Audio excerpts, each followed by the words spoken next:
Welcome to C S coding OOP with C plus plus series में आज का हमारा टॉपिक है डिफ़ॉल्ट कॉपी कंस्ट्रक्टर। आज हम कंस्ट्रक्टर की इस टाइप को पढ़ेंगे कि डिफ़ॉल्ट कॉपी कंस्ट्रक्टर आखिर क्या होता है और इसका काम क्या होता है और इसे डिफ़ॉल्ट कॉपी कंस्ट्रक्टर ही क्यों कहते हैं।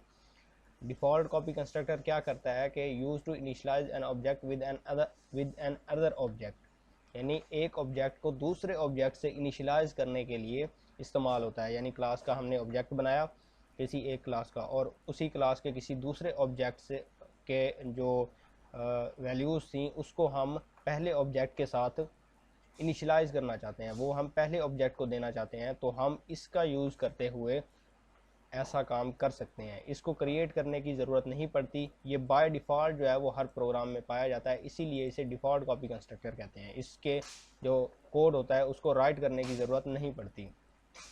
It accept a single object of the same type as parameter, ये पैरामीटर एक्सेप्ट करता है ऑब्जेक्ट का और उसे दूसरे ऑब्जेक्ट से इनिशियलाइज कर सकता है। वो पैरामीटर हम जो है वो ब्रैकेट्स में भी दे सकते हैं और असाइनमेंट ऑपरेटर का इस्तेमाल करके भी दे सकते हैं। फॉर एग्जांपल क्लास नेम और ऑब्जेक्ट नेम, वो ऑब्जेक्ट जिसको हमने वैल्यूज़ असाइन करनी है, और पैरामीटर में वो ऑब्जेक्ट आएगा जिसकी वैल्यूज़ हमने इस ऑब्जेक्ट को असाइन करनी है।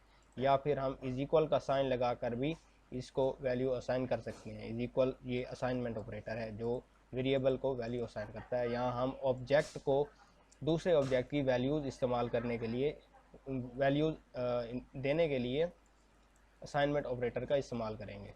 चलें एक प्रोग्राम की मदद से समझ लेते हैं। यहाँ पर हमने एक प्रोग्राम बनाया है बुक का और इसमें हमने 3 डाटा मेंबर्स लिए हैं। 2 लिए हैं इंटीजर टाइप के पेज और प्राइस के, और एक करेक्टर जिसमें हम टाइटल स्टोर कराएंगे बुक का, और ये हमने अरे दी है 50 जो है वो लेंथ दी है इसकी अरे की। और पब्लिक एक्सेस स्पेसिफायर में हमने एक गेट का फंक्शन इस्तेमाल किया है जिसमें हम तीनों यानी टाइटल, बुक का टाइटल, बुक के पेज और बुक की प्राइस, तीनों जो है वेरिएबल्स को, डाटा मेंबर्स को यूज़र से इनपुट कराएंगे और दूसरे फंक्शन में हम इन तीनों को शो करा रहे हैं। जब हम नीचे गए, बुक क्लास का नाम था और B1 एक ऑब्जेक्ट बनाया बुक 1 के नाम से, हमने B1, और इसमें जो है वो वैल्यूज़ ले ली हमने यूज़र से। जो भी यूज़र इनपुट करेगा इस फंक्शन में वो B1 में स्टोर हो जाएंगी।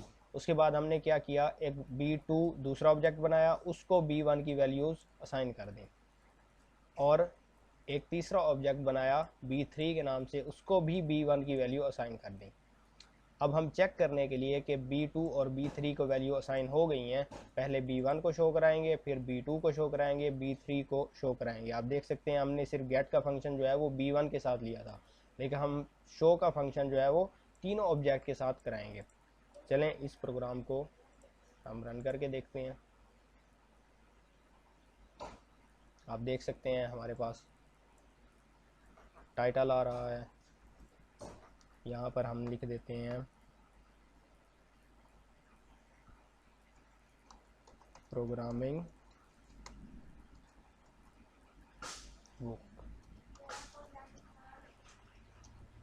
उसके बाद पेजेस हम दे देते हैं 400, उसके बाद प्राइस हम दे देते हैं 500।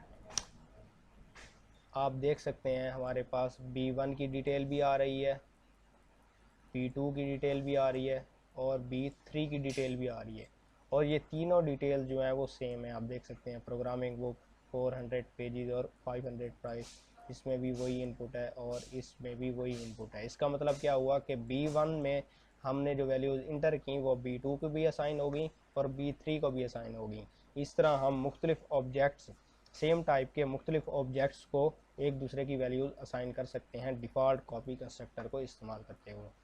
तो आज का हमारा टॉपिक यहीं तक था। अगर आपको अच्छा लगा हो तो वीडियो को लाइक करें, शेयर करें दोस्तों के साथ, हमारे चैनल को सब्सक्राइब करें और बेल आइकन को भी ज़रूर प्रेस कर लें ताकि हमारी हर नए आने वाली वीडियो जो है वो आप तक